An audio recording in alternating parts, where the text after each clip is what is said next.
Dear student, concept and logic channel में C programming सीखने के इस वीडियो लेक्चर में आज हम lesson 10 user defined data types के लेक्चर 3 में नेस्टेड स्ट्रक्चर्स के बारे में समझेंगे। वीडियो को शेयर करें। अगर आपने अब तक चैनल को सब्सक्राइब नहीं किया तो चैनल को सब्सक्राइब करें और प्रोग्रामिंग के बेस्ट वीडियो लेक्चर के नोटिफिकेशन के लिए बेल आइकन को प्रेस करें।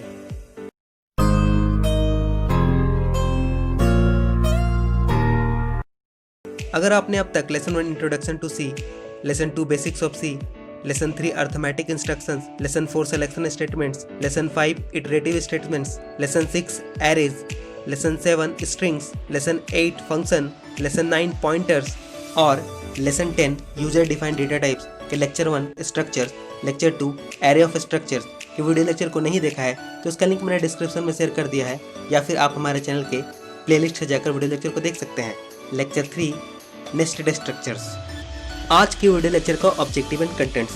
आज की वीडियो में हम नेस्टेड स्ट्रक्चर के बारे में समझेंगे, नेस्टेड स्ट्रक्चर के डेफिनेशन को देखेंगे, नेस्टेड स्ट्रक्चर के डिक्लेरेशन और इनिशियलाइजेशन को समझेंगे, नेस्टेड स्ट्रक्चर के मेंबर को एक्सेस करना सीखेंगे, एग्जाम्पल और प्रैक्टिकल भी होगा और वीडियो लेक्चर के अंत में आपके लिए क्वेश्चन भी होगा और उस क्वेश्चन का सही जवाब देकर आप सी लैंग्वेज की सीरीज के अंत में एक प्राइज भी जीत सकते हैं। तो चलिए वीडियो लेक्चर को एंजॉय करते हैं। Nested structures. स्ट्रक्चर को हम दूसरे स्ट्रक्चर में एज ए मेंबर प्लेस कर सकते हैं। स्ट्रक्चर को अगर हम किसी दूसरे स्ट्रक्चर में एज ए मेंबर प्लेस करें तो इसे हम नेस्टेड स्ट्रक्चर कहते हैं। स्ट्रक्ट कीवर्ड की मदद से as a data type structure को दूसरे स्ट्रक्चर के मेंबर्स में क्रिएट करते हैं। फॉर एग्जाम्पल, हमारे पास दो स्ट्रक्चर नेम है, let us suppose employ and date. Employ यहाँ पर एम्प्लॉय के डिटेल्स के लिए है और डेट एम्प्लॉय के डेट ऑफ ज्वाइनिंग के लिए है। पहले हमें डेट स्ट्रक्चर को डिफाइन करना होगा, फिर एम्प्लॉय स्ट्रक्चर को। नाउ अब हम डेट को एज ए टाइप यूज करके एम्प्लॉय स्ट्रक्चर में उसके वेरिएबल को क्रिएट कर सकते हैं। नोट करने वाली बात यह है कि हम स्ट्रक्चर को किसी भी लेवल तक नेस्टिंग कर सकते हैं। चलिए अब हम नेस्टेड स्ट्रक्चर को डिफाइन करना सीखते हैं। To define nested structure. Nested structure को डिफाइन करने का सिंटेक्स कुछ इस तरह से होगा। स्ट्रक्ट और हमने यहाँ पर स्ट्रक्चर 1 को एज ए नेम यूज करना है और उसके data members. Now semicolon. Now अब हम दूसरा स्ट्रक्चर डिफाइन करेंगे। स्ट्रक्ट कीवर्ड स्ट्रक्चर 2 जो कि दूसरा स्ट्रक्चर का नाम होगा। नाउ इसके अंदर डेटा मेंबर्स होंगे और इसके अंदर हम स्ट्रक्चर 1 को as a data type use करके एक वेरिएबल क्रिएट करेंगे। फॉर एग्जाम्पल, पहले हमने एक डेट टाइप का स्ट्रक्चर डिफाइन किया। स्ट्रक्ट डेट ये यूजर डिफाइंड डेटा टाइप होगा। Now within curly braces हमने डेट के लिए डी, मंथ के लिए एम और ईयर के लिए वाई, जो कि सारे इंटीजर वेरिएबल हैं, इसे डिक्लेयर किया। नाउ अब हमने एम्प्लॉय के इंफॉर्मेशन के लिए स्ट्रक्चर डिफाइन किया। स्ट्रक्ट ईएमपी, ईएमपी यहाँ पर एज ए डेटा टाइप होगा, यूजर डिफाइंड डेटा टाइप, और कर्ली ब्रेसेस के अंदर हमने इन टाइप का EID, string as a character array, name, और यहाँ ध्यान दीजिएगा ये डेट को हमने यूज किया है एज ए डेटा टाइप जो कि यूजर डिफाइंड डेटा टाइप है, और इसकी मदद से हमने एक स्ट्रक्चर वेरिएबल क्रिएट किया within another structure. Now int sal, sal यहाँ पे सैलरी के लिए है। और अगर हमें स्ट्रक्चर वेरिएबल क्रिएट करना हो तो सिंपली वो इस तरह से होगा। Struct EMP as a user defined data type. Now E यहाँ पर एम्प्लॉय टाइप का वेरिएबल है। चलिए अब हम नेस्टेड स्ट्रक्चर के इनिशियलाइजेशन को समझते हैं। Initialization of nested structure. Nested structure को हम एरे वेरिएबल की तरह असाइन कर सकते हैं। अगर इसे हम एक एग्जांपल से समझे तो यहाँ पर हमने date as a user defined data type struct keyword की मदद से क्रिएट किया, जिसमें डी डेट के लिए होगा, एम मंथ के लिए होगा और वाई ईयर के लिए होगा। ये सभी इन टाइप के वेरिएबल हैं। और ईएमपी स्ट्रक्चर में as a data member of EMP structure date of joining के डेटा टाइप में हमने डेट को as a user defined data type use किया, तो ये एक नेस्टेड स्ट्रक्चर है। हमने ईएमपी स्ट्रक्चर में डेट स्ट्रक्चर को as a data member use किया। अगर हम नेस्टेड स्ट्रक्चर को इनिशियलाइज करने के सिंटेक्स को देखें तो यहाँ पर struct keyword, then after struct name, struct variable, assignment operator, curly braces के अंदर list of values. For example, हमने यहाँ पर स्ट्रक्चर वेरिएबल के डिक्लेरेशन के समय वैल्यू को असाइन किया। Struct keyword, then EMP as a user defined data type. Now variable का नाम हमने ई रखा है, assignment operator, within curly braces हमने एम्प्लॉय के आईडी को 1001 स्टोर किया। नाउ कॉमा सेपरेशन के बाद एम्प्लॉय का name within double quotation Hari, जो कि एक स्ट्रिंग है। नाउ कॉमा सेपरेशन के बाद विद इन कर्ली ब्रेसेस यहाँ पर हमने डेट को असाइन किया। नाउ 12 यहाँ पर डेट है, 01 as a month, 2002 as a year. Now comma separation के बाद हमने सैलरी 50,000 असाइन किया। अगर इसके मेमोरी लोकेशन को हम समझे तो कुछ इस तरह से होगा। EID में 1001, नेम हरी, सैलरी 50,000। नाउ इसी में date of joining DOJ D as a date 12, M as a month 01, Y as a year 2002। तो इस तरह से हमने समझा कि कैसे हम नेस्टेड स्ट्रक्चर में वैल्यू को डिक्लेरेशन के समय इनिशियलाइज करेंगे। चलिए अब हम नेस्टेड स्ट्रक्चर के वेरिएबल से वैल्यू को एक्सेस करना सीखते हैं। Accessing members of nested structure. Nested structure के मेंबर को एक्सेस करने के लिए हमें chain of dot operator use करना होगा। चलिए इसे एक एग्जांपल से समझते हैं। जैसा कि हमने यहाँ पर नेस्टेड स्ट्रक्चर डिफाइन किया, यहाँ पर हमने डेट स्ट्रक्चर को डिफाइन किया है और EMP स्ट्रक्चर में हमने डेट स्ट्रक्चर को एज ए मेंबर डिक्लेयर किया, जो कि DOJ यानी डेट ऑफ ज्वाइनिंग के लिए है। और हमने स्ट्रक्चर डेफिनेशन में ही एक ई नाम का एक स्ट्रक्चर वेरिएबल डिक्लेयर किया। अगर हमें स्ट्रक्चर के मेंबर को स्टोर करना हो, E.EID में हमने 1001 असाइन किया। अगर हमें नेम स्टोर करना है तो E.name असाइनमेंट ऑपरेटर और डबल कोटेशन में हरी। और जैसा कि हमने समझा था कि इस तरह हम स्ट्रिंग वेरिएबल को यूजिंग असाइनमेंट ऑपरेटर नहीं असाइन कर सकते, इसके लिए हमें strcpy फंक्शन को यूज करना होगा। ना हमने strcpy फंक्शन को कॉल किया और E.name में हमने हरी असाइन किया। नाउ हमें डेट ऑफ ज्वाइनिंग में डे असाइन करना है, तो वो कुछ इस तरह से होगा। यहाँ हमने डॉट ऑपरेटर के चेन को यूज किया है, E.DOJ.D। ना असाइनमेंट ऑपरेटर 12। इसी तरह हमने मंथ भी असाइन किया, E.DOJ.M असाइन 01। ना हमने ईयर को असाइन किया, E.DOJ.Y असाइनमेंट ऑपरेटर 2002। ना हमने सैलरी को असाइन किया, E.Sell असाइन 50,000। ना अगर हमें स्ट्रक्चर के मेंबर को प्रिंट करना हो तो हमने प्रिंटफ फंक्शन को कॉल किया। एम्प्लॉय ID, यहाँ पे हमने %D यूज किया है क्योंकि ये इंटीजर टाइप का है। Now E.EID। नाउ हमने एम्प्लॉय के नेम को प्रिंट किया, नेम %S E.name। नाउ हमने डेट ऑफ ज्वाइनिंग को प्रिंट किया, %D/%D/%D। नाउ E.DOJ.D ये डेट को प्रिंट करेगा। नाउ E.DOJ.M ये मंथ को प्रिंट करेगा। नाउ E.DOJ.Y ये ईयर को प्रिंट करेगा। तो यहाँ भी हमने चेन ऑफ डॉट ऑपरेटर को यूज किया है। नाउ हमने एम्प्लॉय के सैलरी को प्रिंट किया, %D E.Sal। चलिए अब हम नेस्टेड स्ट्रक्चर को प्रोग्राम में एक एग्जाम्पल द्वारा इम्प्लीमेंट करके देखते हैं। जैसा कि आप स्क्रीन पे देख रहे हैं, मैंने कोड ब्लॉक ID को ओपन कर रखा है और फाइल को भी सेव कर रखा है नेस्टेड स्ट्रक्चर.c के नाम से। और हम यहाँ पर नेस्टेड स्ट्रक्चर के एग्जाम्पल देखने जा रहे हैं। सबसे पहले मैं हेडर फाइल को इंक्लूड कर देता हूँ। मैंने लिखा हैश इंक्लूड stdio.h। नाउ यहाँ पर हम एक स्ट्रक्चर डिफाइन करने जा रहे हैं जो डेट के लिए होगा। मैंने लिखा स्ट्रक्ट कीवर्ड। अब आपको पता है हमें स्ट्रक्ट कीवर्ड को यूज करना होता है। नाउ यहाँ पर मैंने लिखा डेट, ये डेट ही यूजर डिफाइंड डेटा टाइप होगा।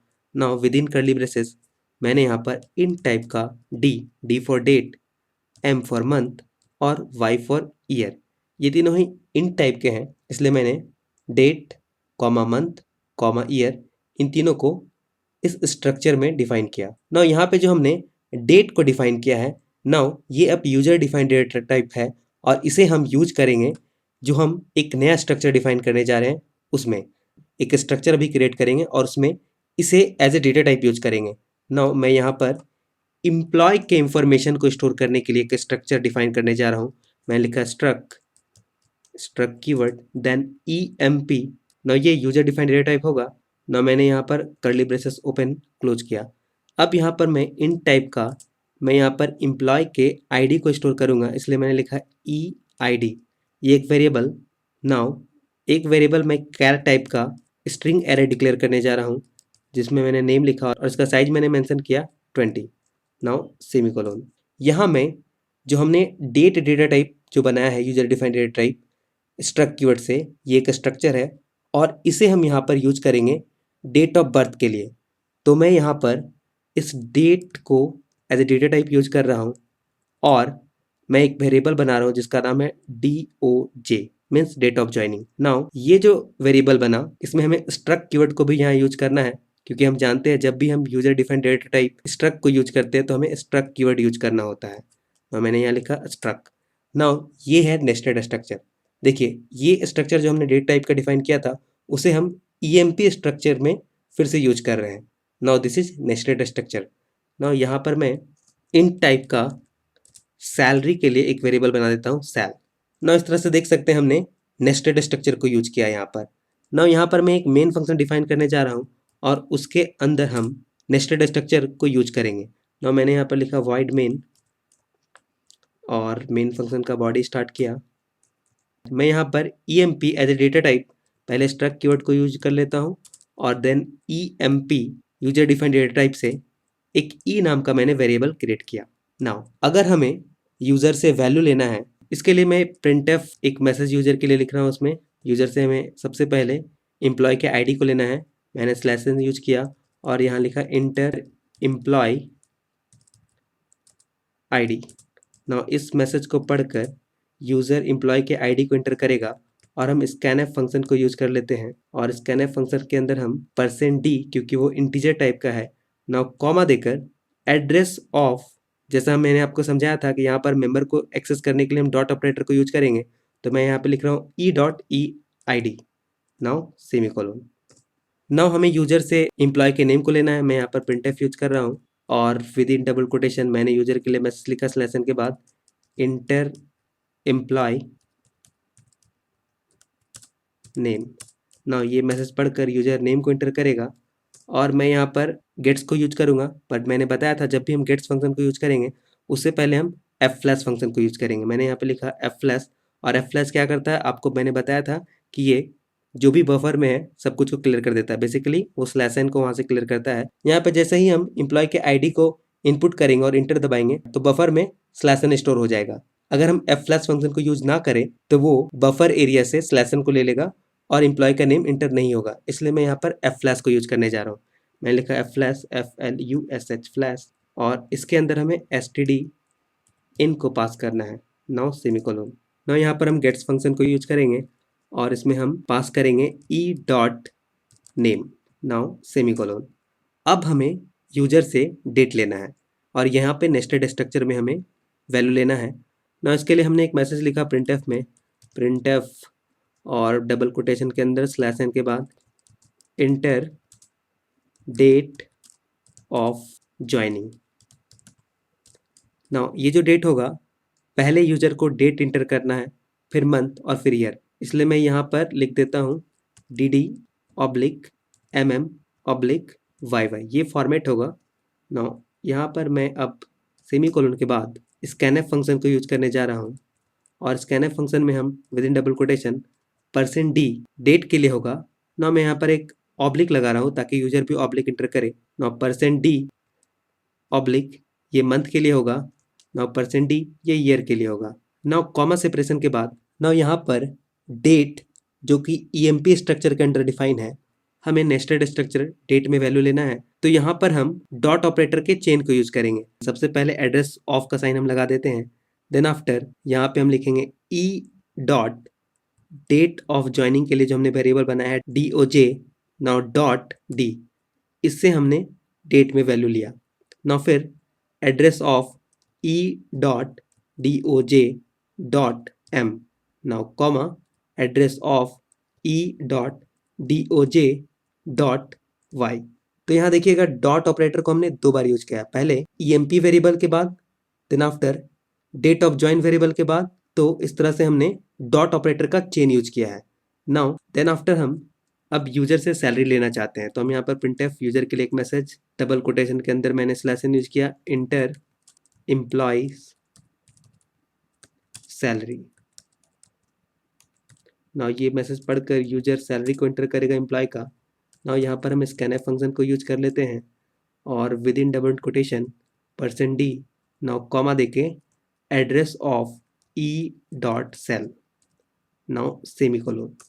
नाउ अब हमें सारे वैल्यू को प्रिंट करना है, इसके लिए हम printf को यूज कर लेते हैं और सबसे पहले मैंने यहाँ पर एम्प्लॉय के आईडी को शो करने जा रहा हूँ, डबल कोटेशन स्लैश एन के बाद EMPLOYEE एम्प्लॉयज EID। नाउ इसके लिए हम यहाँ पर %d यूज करेंगे, नाउ कॉमा देकर e dot EID now semicolon, then after printf और यहाँ पर स्लैश एन के बाद EMPLOYEE एम्प्लॉय नेम, और यहाँ पर हम %s को यूज करेंगे। नाउ कॉमा देकर e dot name, now semicolon. इसी तरह हम printf डेट ऑफ ज्वाइन को प्रिंट करना चाहते हैं, तो यहाँ पर हम /n डेट ऑफ ज्वाइनिंग। ना यहाँ पर हम %d स्लैश का यूज कर लेते हैं। ना %d स्लैश %d, ना कॉमा देकर फिर से हमें यहाँ पर वैल्यू को शो करना है नेस्टेड स्ट्रक्चर का, तो हम यहाँ पर लिखेंगे e dot doj dot d, now comma देकर e dot doj dot m, now comma देकर e dot doj dot y। इस तरह से हमने डेट, ईयर, मंथ को प्रिंट किया। नाउ यहाँ पर हम printf को यूज कर लेते हैं और सैलरी को भी शो कर देते हैं। मैंने printf के अंदर double quotation /n salary of employ. Now यहाँ पर हम %d यूज करेंगे। नाउ कॉमा देकर e dot sal, now semicolon. इस तरह से हमारा प्रोग्राम पूरा कंप्लीट है। यहाँ पे हमें इसे रन करके देखना है, तो मैं यहाँ पे बिल्ट और रन पे क्लिक कर रहा हूँ। देखिए बिल्कुल सही है, रन हो गया प्रोग्राम, आउटपुट स्क्रीन आ गया है। सबसे पहला मैसेज इंटर एम्प्लॉय आईडी, मैं यहाँ पर आईडी इंटर कर रहा हूँ 1001। देन आफ्टर एम्प्लॉय नेम मैं यहाँ पर इंटर कर रहा हूँ Hari space Kumar. Now enter date of joining, मैं यहाँ पे इंटर कर रहा हूँ date of joining something 12। Then after oblique को यूज करेंगे क्योंकि हमने इसका एनएफ में ऑब्लिक यूज किया था। Then after 01/2002, then enter. Then salary मैं यहाँ पे इंटर कर देता हूँ 5 लाख। Now inter. तो इस तरह से देखिए एम्प्लॉय का आईडी, एम्प्लॉय का नेम, एम्प्लॉय का ज्वाइन डेट, ओके मैंने यहाँ पे कोलोन नहीं यूज किया है, एम्प्लॉय का ज्वाइनिंग डेट, ना एम्प्लॉय का सैलरी। तो इस तरह से आप देख सकते हैं कि कैसे हम एक नेस्टेड स्ट्रक्चर को यूज कर सकते हैं प्रोग्राम में। बिल्कुल भी सिंपल है। जैसे हम एक वेरिएबल बनाते हैं डेटा टाइप के लिए, तो यहाँ पर हम उस स्ट्रक्ट डेटा टाइप को यूज करेंगे जो कि यूजर डिफाइंड डेटा टाइप है, एक दूसरे स्ट्रक्चर के डेफिनेशन में as a data type use करेंगे। बट ध्यान रखिएगा स्ट्रक्ट कीवर्ड लिखना बहुत ही जरूरी है अगर आप सी लैंग्वेज में प्रोग्राम बना रहे तो इस तरह से हमने इसे कंप्लीट कर दिया। मैं यहाँ पर एक कोलोन लगा देता हूँ। ना इस तरह से प्रोग्राम बिल्कुल कंप्लीट हो चुका है। हमने देखा कि कैसे हम नेस्टेड स्ट्रक्चर को यूज करेंगे। चलिए अब मैं इसे सेव कर देता हूँ और क्लोज कर देता हूँ। नाउ आज की वीडियो लेक्चर का क्वेश्चन है which of the following is called when a structure placed with in another structure. मतलब आपको बताना है अगर एक स्ट्रक्चर को हमने दूसरे स्ट्रक्चर में प्लेस किया तो इसे हम क्या कहेंगे। आपके ऑप्शन है A array of structure, B parallel structure, C pointed to structure और डी नेस्टेड स्ट्रक्चर। आप अपना जवाब कमेंट सेक्शन में लिख सकते हैं। अपना जवाब कमेंट सेक्शन में जरूर लिखें क्योंकि सी लैंग्वेज की सीरीज के अंत में जो सबसे ज़्यादा और सबसे सही आंसर देगा उसे प्राइज भी दिया जाएगा। और आज के वीडियो लेक्चर में आपने जो भी सीखा समझा अपने दोस्तों को सिखाएं समझाएं, क्योंकि जैसा कहते हैं नॉलेज ग्रो व्हेन शेयर्ड। और हो सके तो इस वीडियो लेक्चर को अपने दोस्तों के साथ शेयर करें ताकि ज़्यादा से ज़्यादा लोग प्रोग्रामिंग सीख सके।